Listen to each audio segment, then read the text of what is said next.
this. Learning can be facilitated and made effective through the use of the following concepts. Number one, through the use of reinforcement, through the use of punishment, and through the use of reward. We have reinforcement, punishment, and then reward. Now, these three concepts are meant to inspire and strengthen learning, as well as modify human behavior. Okay, now let's talk about reinforcement. Please, I want you to be very attentive in this teaching. Please make sure you are very, very attentive. Now, listen. Reinforcement, or to reinforce, means to strengthen. Okay, to reinforce means what? To strengthen. So reinforcement here means you are increasing or strengthening a behavior. You are increasing or strengthening a desirable behavior. You are increasing or strengthening a behavior. Now, when you increase or strengthen a behavior, you are giving that behavior an opportunity to occur or to be repeated again in the future.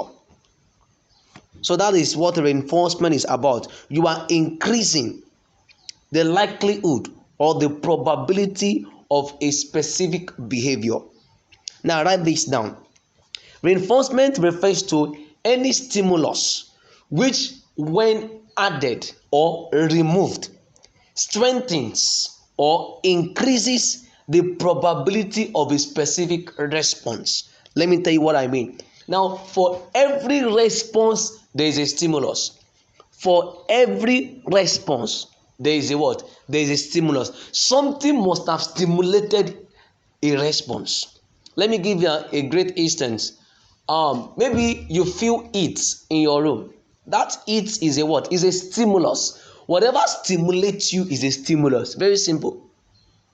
It's a stimulus. Now you feel it, then you will react to that to that stimulus. You have to react. That reaction is your response. Now your response might be, maybe you take up one of your books just to make sure there is air, or you go outside, or you get yourself hand fan just to make sure you find air.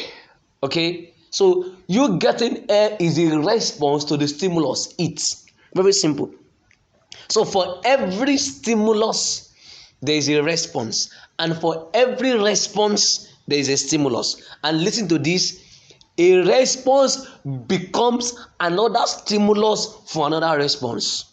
Now each stimulus and response, both of them, they are behaviors. So stimulus is like an action or an activity that provokes a reaction called response. Do you understand what I'm saying now? Hope you understand what I've just said now. So when you add a stimulus or you remove a stimulus to strengthen or increase the probability of a specific response, to make it occur again in the future, then that is reinforcement. You are increasing the likelihood of an event occurring. That is reinforcement. You are increasing the likelihood of an event coming to pass in the future, being repeated in the future, then that is reinforcement. So if you are increasing or strengthening, it is reinforcement. You are increasing or strengthening a behavior so that that behavior can be repeated in the future, then that is reinforcement. But if you are decreasing the likelihood of a behavior occurring in the future, it is not reinforcement. It is now called punishment. Very simple.